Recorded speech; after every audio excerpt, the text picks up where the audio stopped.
هنا الطلاب الصف الأول في مدرسة ميت الرخا رقم 1. تحية كبيرة له، كله سقف يلا. يلا سقفة تسقيفة كبيرة.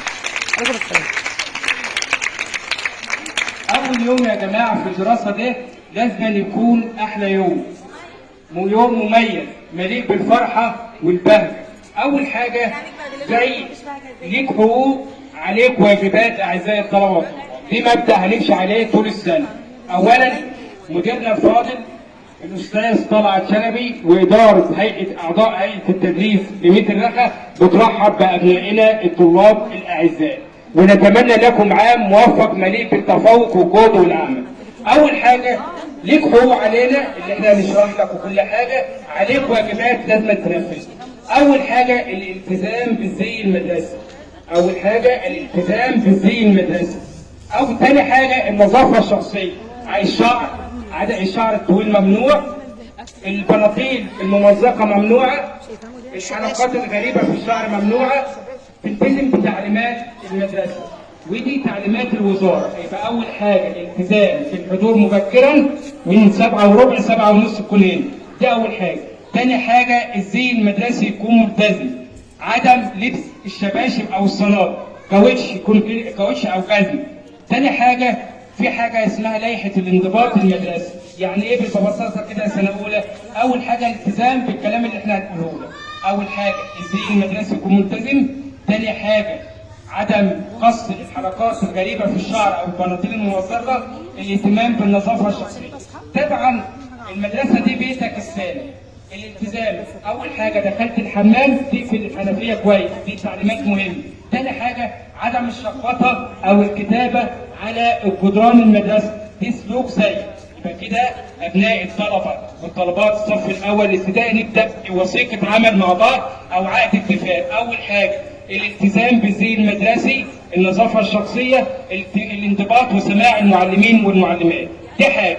تاني حاجة المدرسة قدامك اهيت فيها أشجار، عدم قطع أو قص أي شجر أو أي عقلة أو أي وردة، دي حاجة. تاني حاجة في عندك حنفيات اهي، ديت أما تستخدمها تقفلها كويس بحيث تكون مقفولة عشان ترشيد استهلاك المياه. تاني حاجة أماكن الحمامات، في حمامات للبنين وحمامات للصبيان، الاستخدام الأمثل له عدم بعدلتها كده، تمام؟ دي حاجة. تاني حاجة التزام بالكتب المدرسية، تكون حاضرة معاك في كل وقت وما تقطعهمش، يعني ما تقطعوش الكتب تبقى نظيفة ومتجلدة وحلوة معاك. كتابك هو درجتك، يعني ايه؟ ما جبتش كتاب مالكش درجة ولا 11، تلتزم بها تجلدها، عدم الشخبطة ما تقصهاش، تسمع كلام المعلمين والمعلمات، تمام؟ عدم الشجار، طالب او طالبة اتخانقوا هينقصوا في الدرجات. يبقى كده اول حاجة الالتزام بالزي المدرسي، التعليمات دي مهمة، والنظافة الشخصية والحضور مبكرا. هتحضر بعد 7:30 مش هتخش وهتتعاقب، دي اولا. تاني حاجة عندك مدرستك بيتك التاني. يعني ايه بيتك التاني؟ ما تكسرش في حاجة، ما تقطعش فروع الشجر او الورود او اي حاجة، ما ترميش ورق على الارض، يبقى استخدام منظم، تقفلها كويس وترشيد استهلاك. تيجي بس في الفصل عدم الكتابة على الجدران او لصق اي صور الا بموافقة المعلم، تمام كده؟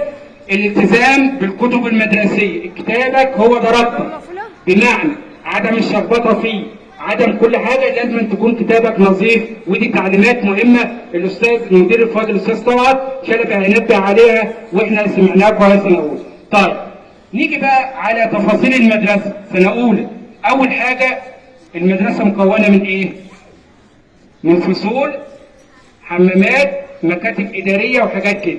أنت ليك فصلك وليك حمامك وليك، ما تخشش أي فصول تانية. يعني مثلا المدير إلا الحاجات القصوى، يبقى انت في تقسيمه لك عليها. يبقى مجموعه من الفصول انت ليك فصلك، والحمام ما تطلعش فصول تاني ولا تطلع لزميلك فوق. خلاص؟ اما يبقى في غرفه كمبيوتر ولا حاجه الابله اللي هتطلعك فوق. يبقى الالتزام بالبنود ديت مهم لتلاميذ الصف الاول. هتلتزم هتاخد درجتك كامله والابله هتكرمك وكل حاجه، مش هتلتزم هتتعاقب ويبقى عقاب شديد. يبقى كده اتفقنا؟ خلاص؟ ماشي.